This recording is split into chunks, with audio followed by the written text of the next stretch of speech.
Hello everyone, good morning. কেমন আছো আমার বন্ধুরা? আশা করছি সকলে অনেক বেশি ভালো আছো। গাইস, এখন বাজে হচ্ছে বেলা 10টা।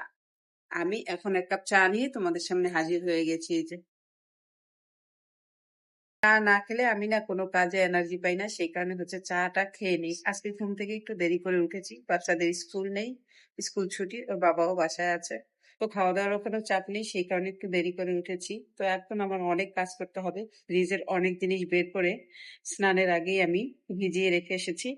জানি আমি আমাকে আজকে 2 বার স্নান করতে হবে, কিন্তু সকালবেলা যেহেতু স্নানটা করি, সেই কারণে সকালবেলা স্নানটা করে নিয়েছি। গরম সহ্য হয় না, সেই কারণে প্রচুর গরম পড়েছে কয়েকদিন ধরে। আজকে রাতে একটু বৃষ্টি হয়েছে হালকা, কিন্তু তাতেও কিন্তু ঠান্ডা হয়নি। তো সেই কারণেই স্নানটা করে তোমাদের সামনে হাজির হয়ে গেছি। তো চলো, সারাদিনে কি কি করছি সবটাই চেষ্টা করব তোমাদের সাথে শেয়ার করার, কিন্তু পুরোটা পারবো কিনা জানি না। যতটুকু পারবো ততটুকু তোমাদের সাথে অবশ্যই শেয়ার করব। আজকে তো ফ্রিজটাকে ডিপ ক্লিন করবো, জানি না আসলে কতটা সময় লাগবে। আর যেদিন ফ্রিজটাকে ডিপ ক্লিন করা হয় অনেক বেশি সময় লাগে, প্রায় সারাদিন চলে যায়। তো আমি ভাবলাম ফাঁকে রান্নাও করে নেব, রান্নাটাও সারবো। তো সবটাই তোমাদের সাথে শেয়ার করবো, তোমরা দেখতে থাকো। এদিকে ড্রেসিং টেবিলটাও আমাকে গুছগাছ করতে হবে, আজকে অনেক বেশি কাজ রয়েছে। তো চলো গাইস, দেখতে থাকো। তো আমি না ফ্রিজটা পরিষ্কার করেই তোমাদের সামনে হাজির হয়েছি। আর এইগুলো সব কিছু ফ্রিজে ছিল। তো চিংড়ি মাছগুলো ছিল হচ্ছে পলিথিনে। আমি বের করে সেগুলোকে ভিজিয়ে এখন বয়ামে রেখে দিলাম, তাও একটু পানি সহকারে।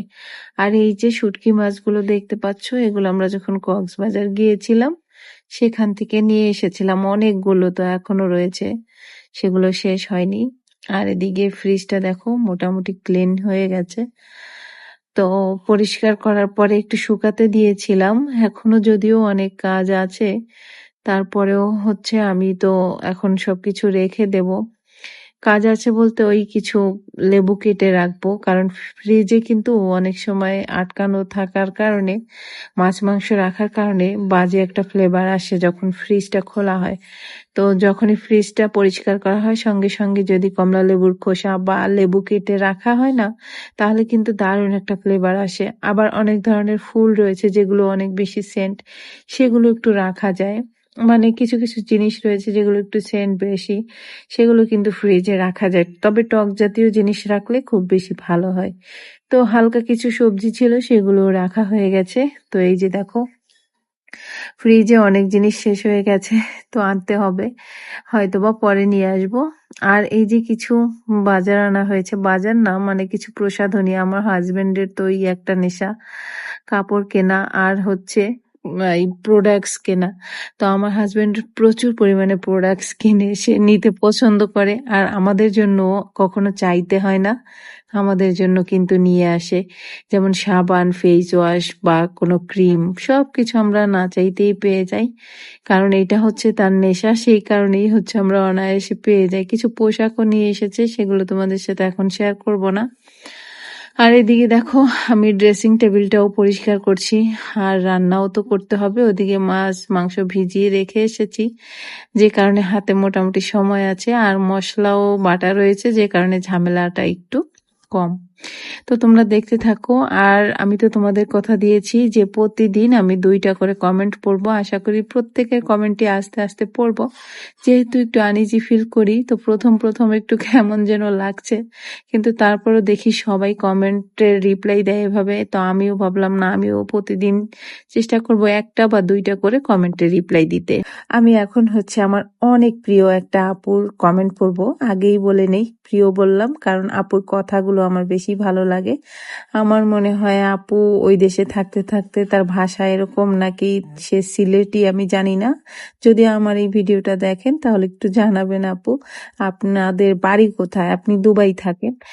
আমার প্রিয় আপুর চ্যানেলের নাম হচ্ছে জুলেখা ডেইলি লাইফ দুবাই।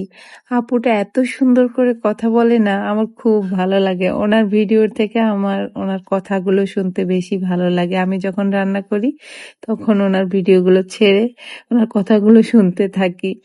যাই হোক, আপু আমাকে লিখেছে, খুব খারাপ লাগলো শুনে, পুলিশও হাসে, এটা কেমন কথা? হ্যাঁ আপু, ওনারাও হাসছিল, সাইডের লোকগুলোও হাসছিল, কিন্তু কারো মাথায় আসলো না যে আমরা দৌড়ে গিয়ে ধরি চোরটাকে, তাহলে তো আমি হয়তো বা আমার জিনিসটা পেয়ে যেতাম। আমার খুবই খারাপ লেগেছে। আমি দুবাই থেকে দেখছি, আপু লিখেছে। আপু থ্যাংক ইউ সো মাচ, তোমাকে অসংখ্য ধন্যবাদ। তুমি অনেক দূর থেকে আমাদেরকে কিন্তু মনে রাখছো এবং আমাদের পুরো ভিডিওগুলো তুমি দেখে কিন্তু সুন্দর করে একটা কমেন্ট করে দিচ্ছ। তোমার এই মূল্যবান সময় থেকে আমাদের জন্য সময় করে থ্যাংক ইউ আপু। অনেক ভালো থেকো, দূরে আছো তুমি, সাবধানে থেকো। এরপরে আমার আর একটা প্রিয় আপুর আইডির নাম আমি তোমাদের বলে দিচ্ছি, ব্লগ বাই ফতেমা। এই আপুটা খুব সুন্দর সুন্দর রান্না করে, ওনার ভিডিওগুলোও দেখি, খুব ভালো লাগে। আপু লিখেছে শুনে খুব খারাপ লাগলো। আপু শুনে খারাপ লাগলো, আসলে কি বলবো, এখন তো স্বর্ণের প্রচুর দাম আপু, আর এই সময় হারিয়ে যাওয়া মানে খুব খারাপ অবস্থা। আর আমরা তো অত বড় লোক না, মধ্যবিত্ত, তো এখন যে স্বর্ণের দাম 2 লাখ টাকার উপরে ভরি, তো এখন হারিয়ে যাওয়া মানে খুব খারাপ পরিস্থিতি। তার থেকে বড় কথা হচ্ছে আমি রিক্সে ছিলাম, ওখানে যদি আমার গলায় ছুরি বসিয়ে দিত আমি তো মারাই যেতাম। তাই বাসায় তাড়াতাড়ি চলে এসেছিলাম ভয়ে, ওখানে কোনো ঝামেলা করতে চাইনি। আর কার জন্য ঝামেলা করব, কিসের জন্য, কারণ পুলিশই দেখে হাসছিল, তো কার কাছে নালিশ দিব।